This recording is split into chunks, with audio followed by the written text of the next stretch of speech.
মানবাধিকার কমিশন আইনের নতুন খসড়াকে অগ্রহণযোগ্য বলে মনে করছে জামায়াত ইসলামীর নেতৃত্বাধীন ১১ দলীয় জোট। বুধবার ১১ দলের বৈঠকের পর এই খসড়ার তীব্র সমালোচনা করেছেন বিরোধী দলের চিফ হুইপ নাহিদ ইসলাম। এছাড়া জামায়াত ইসলামের সহকারী সেক্রেটারি জেনারেল জানিয়েছেন, ৩০ আগস্ট আন্তর্জাতিক গুম প্রতিরোধ দিবসে সংসদ অভিমুখে পদযাত্রা করবে ১১ দল। জাতীয় সংসদের তৃতীয় অধিবেশন শুরুর একদিন আগে জামায়াতে ইসলামীর নেতৃত্বাধীন ১১ দলের শীর্ষ নেতাদের বৈঠক হয় বিরোধী দলীয় নেতার বাসভবনে।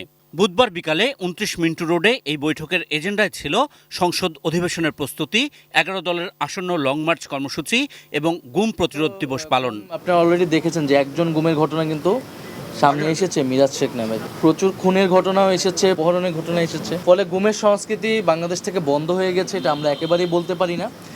আর এটা আসলে গুম বলেন, এই বিষয়গুলো আসলে কোনো প্রাতিষ্ঠানিক যদি আমরা এটা সমাধান করতে না পারি, তাহলে আপনি এটা নিশ্চিত থাকতে পারবেন না। এই ৩০ তারিখের দিবসটাকে বিগত দিন থেকে একটু ভিন্ন আঙ্গিকে পালনেরই সিদ্ধান্ত হয়েছে।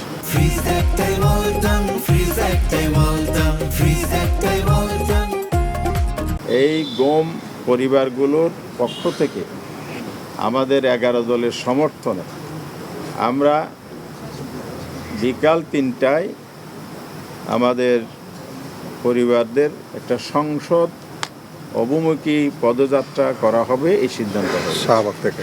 সংসদের তৃতীয় অধিবেশনে যে আইনের খসড়াগুলো উত্থাপন হচ্ছে সেগুলো নিয়ে আপত্তি জোরালোভাবে তুলে ধরেন বিরোধী দলের চিফ হুইপ নাহিদ ইসলাম।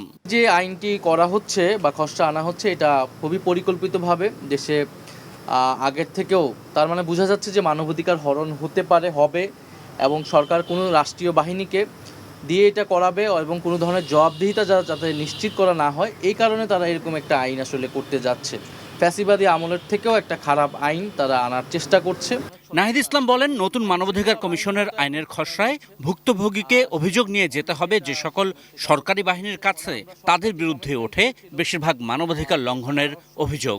পুলিশের কাছে সেটার ব্যাখ্যা আসলে চাইতে পারবে তারা, এবং পুলিশ বা আইনশৃঙ্খলা বাহিনী সেটা নিজেই তদন্ত করবে। অর্থাৎ যাদের বিরুদ্ধে গুম বা মানবাধিকার হরণের মতো ঘটনার অভিযোগ আসছে, যে আইনশৃঙ্খলা বাহিনী বা রাষ্ট্রীয় বাহিনী, তারাই যদি গুমের এই ঘটনার তদন্ত করে, সেটা স্বচ্ছতা নিয়ে, গ্রহণযোগ্যতা নিয়ে কিন্তু প্রশ্ন তৈরি হয়। বর্তমান সরকারের ৬ মাসের সমালোচনা করে ১১ দলের পক্ষ থেকে লং মার্চ সহ নানান কর্মসূচির বিস্তারিত জানানো হয়। ৫ সেপ্টেম্বর থেকে লং মার্চ ঘোষণা করেছি। চট্টগ্রাম বিভাগ থেকে এটা শুরু হবে এবং চলমান থাকবে, এবং ঢাকায় মহাসমাবেশ হবে।